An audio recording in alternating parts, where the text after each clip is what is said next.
Hello my रेलियंस, स्वागत है आप सभी का फिर से हमारे अपने चैनल हम रेलियंस पर। आज के इस वीडियो में हम बात करने वाले कुछ ऐसे प्रॉब्लम्स के बारे में जिससे सिर्फ आप ही नहीं बल्कि हम सारे स्टूडेंट जूझते आ रहे हैं। तो आज इसी टॉपिक्स के बारे में हम इस वीडियो में डिस्कस करने वाले हैं, तो एंड तक जरूर बनिएगा। और आपके इजी और बेस्ट अंडरस्टैंडिंग के लिए हमने इस सारे वीडियोस को हमने लेसन्स में डिवाइड कर दिया है। तो शुरुआत करते हैं first lesson, no clarity in our life. तो ये कहानी शुरुआत होता है दो दोस्तों से। एक का नाम था सूर्य और दूसरे का नाम था अंकित। सूर्य जिसका नाम था, उसने अपने टैलेंट और पैशन को बचपन से पहचान लिया था और वो हमेशा उसी में खोया हुआ रहता था। लेकिन वहीं पर अंकित, जो हमेशा कंफ्यूज्ड और पूरा स्ट्रेसफुल रहा करता था और ये सोचता रहता था कि मेरे पास तो कोई टैलेंट ही नहीं है, तो क्या मैं कुछ नहीं कर पाऊंगा।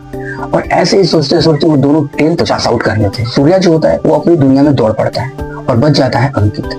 और वो ये सोचता है कि अब मैं क्या करूं, इतनी सारी चीजें किसके साथ जाऊं। तो वे अपने पिताजी के पास जाता है और जाकर बोलता है कि पिताजी मेरे पास कोई क्लैरिटी नहीं है, आप जिस भी मुझे डाल दो मैं उसी के साथ जाना चाहूंगा। तो उसके पिताजी जाते हैं और सोसाइटी के ट्रेंड को फॉलो करते हैं और जाकर नाम लिखवा देते हैं IIT इंजीनियरिंग कॉलेज में। अब जैसे ही वहां पर ये जाता है तो इसकी मुलाकात हो जाती है सूर्या से, क्योंकि सूर्या का बचपन से फैशन और टैलेंट एक IIT बनना था। अब वो बोलता है कि तू भी यहाँ पर, सूर्य कहता है कि कोई नहीं, तू आ गया है तो अब सारी चीजों को छोड़कर तू भी इसी के साथ मोहब्बत कर और प्यार कर, इसी के साथ लगन और मेहनत के साथ तैयारी कर, तेरा भी हो जाएगा। तो वो ऐसी तैयारी करते करते करते वो बीच में फिर रुक जाते हैं क्योंकि अंकित का नंबर सही नहीं आता था। तो वो बोलता है कि नहीं, तू ट्राई करता रहा, फाइनल तक तेरा भी अच्छा हो जाएगा। बस इसी चीज को माइंड में बैठाता है और बोलता है कि ठीक है। और इतना अच्छा रिजल्ट आता है कि वह लास्ट ईयर वो दोनों अच्छे नंबर से पास आउट होते हैं और एक अच्छी कंपनी में जॉब लगती है और लाइफ टाइम सेट।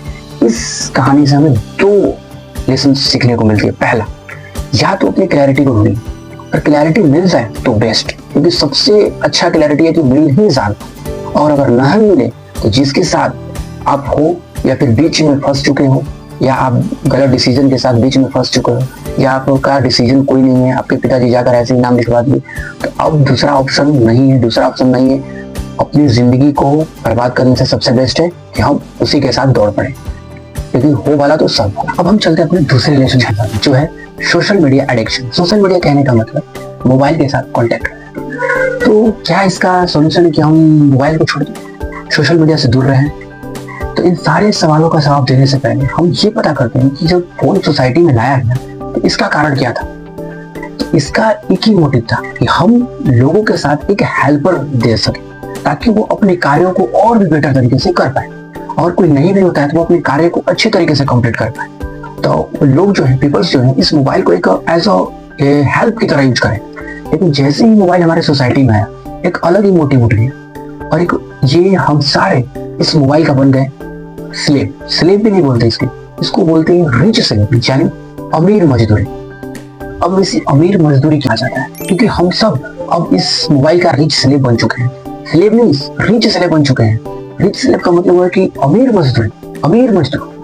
क्योंकि रियलिटी में अगर आपको पता कीजिएगा कि एक मजदूर को भी पैसा मिलता है, मजदूरी मिलता है, लेकिन हम लोग ऐसे मजदूर हैं जो हम खुद पैसा पे करते हैं महीने के आखिरी दिन को रिचार्ज कर। तो हुए ना रिच स्लेव। इसीलिए तो अब इसका क्या सोल्यूशन है? इसका ये सोल्यूशन कि सोशल मीडिया को छोड़ दें, उसके साथ कॉन्टेक्ट में ही नहीं रहे। तो यहाँ पर भी आप गलत है, क्योंकि सोशल मीडिया के साथ कॉन्टेक्ट में नहीं रहने का मतलब ये है कि आप एक बहुत ही पीछे छूटते जा रहे हो। इसीलिए सोशल मीडिया के साथ कांटेक्ट में रहना है, एक अच्छे कंटेंट के साथ रहना है।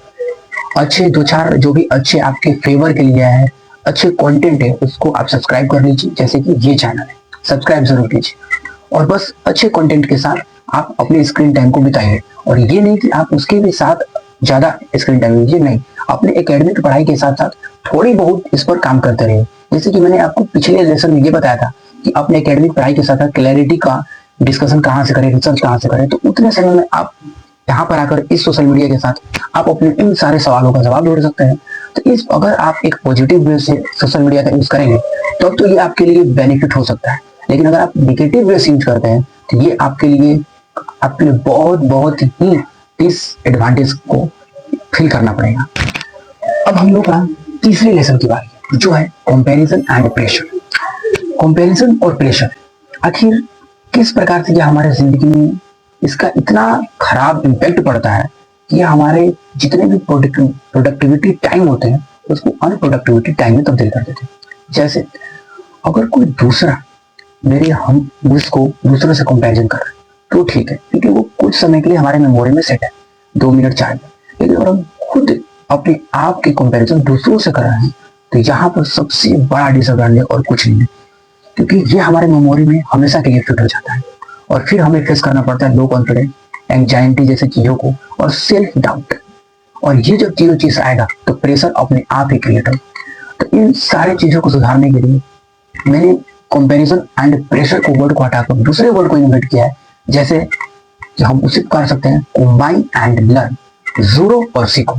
यानी जिससे तुम कंपैरिजन करते हो उसके साथ और भी इंगेज रहो, उसके पॉजिटिव माइंड्स को पकड़ो, उसके साथ पॉजिटिव बातें करो कि भाई तुम कैसे करते हो, उसकी चीजों को सीखने में लगो कि आखिर वो ऐसा कर रहा है, अगर मैं भी यहाँ पर गलत कर रहा हूँ तो कुछ मैं भी करूंगा तो शायद मैं भी ठीक हो जाऊँ। तो अपनी गलतियां को सुधारने में लगो, ये नहीं कि मैं उससे मुंह मोड़ कर चलूँ, ये कभी नहीं।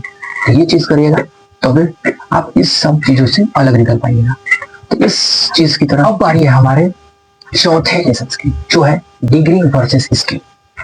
आज के दौर में सबसे बड़ा टॉपिक बन चुका है डिग्री वर्सेस स्किल। या डिग्री ले या फिर स्किल ले या फिर दोनों ले, सबसे बड़ा सवाल बन चुका है। और आज के स्कूलों में, आज की जो भी एकेडमिक या फिर सेकेंडरी हम पढ़ाई पढ़ रहे हैं, वहां पर कॉलेजेस और स्कूल का मतलब हो चुका है थ्योरी, लेकिन रियल वर्ल्ड कहता है कि मुझे प्रैक्टिकल स्किल चाहिए। तो और इसी चीज के लिए हमें स्किल पर काम करना बहुत ही जरूरी है। जैसे कि अगर आप एकेडमिक पढ़ाई पढ़ रहे हैं तो उसके साथ थोड़ा सा समय निकालो और ये चीजों को देखो कि मैं अपनी एकेडमिक पढ़ाई से रिलेटेड कुछ ऐसी स्किल्स है जिसे मैं अभी भी सीख सकता हूँ। कंटिन्यूटी रखो या फिर जानने की इच्छा करो, जानते रहो कौन सा स्किल क्या है, शायद उसी में से तुम्हारा किसी के साथ वाइब में जाओ, क्लैरिटी में जाओ, दौड़ पड़ो, जो कि हमने फर्स्ट लेसन में बात किया है। तो इसीलिए डिग्री वर्सेस स्किल में यही चीज है कि आप स्किल पर सही में ध्यान दीजिए। स्किल पर ध्यान बहुत देना जरूरी है, क्योंकि अगर मैं एक नॉर्मल बच्चे की बात करता हूँ कि जैसे कि वो एकेडमिक पढ़ाई पढ़ता है, वो बोलता है कि जहाँ हम तो स्कूल जाते हैं, अच्छे से स्कूल जाता है, कोचिंग जाता है, होमवर्क टाइम से पूरा करता है, टेस्ट में अच्छे खासे नंबर लेकर आता है और बस लाइफ सेट है। तो ये आज का मिथ बन चुका है। सबसे बड़ा यही गलत चीज है कि इससे अब कुछ नहीं होने वाला।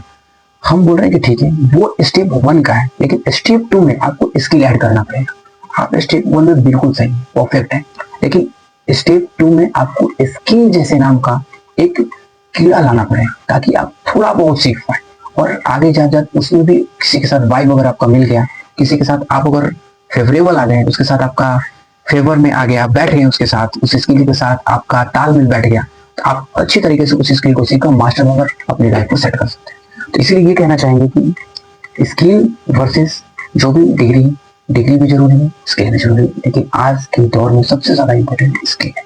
तो स्किल पर पकड़ अच्छी होनी चाहिए। अब हम लोग का 5वां लेसन है ओवर थिंकिंग एंड प्रोक्रास्टिनेशन। जैसे ओवर थिंक किस चीज है, या तो अभी चीज हम कुछ लिए नहीं और जिस फील्ड में हम हैं उस पर शक है कि भाई इसमें हो पाएंगे भी नहीं हो पाएंगे, इसे ओवर थिंकिंग कहा जाता है। और प्रोक्रास्टिनेशन टालते रहना कार्यों को कि कल से करूंगा, ठीक है कल से करना, आज नहीं करोगे लेकिन आज 10 मिनट ही कर लो, वही बेस्ट है, यही प्रोक्रास्टिनेशन है।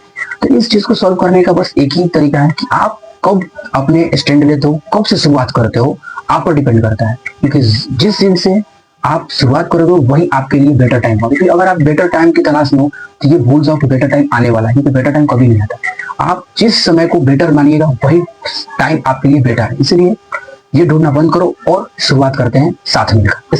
इसी के साथ हम सबका सारे लेसन कंप्लीट होते हैं।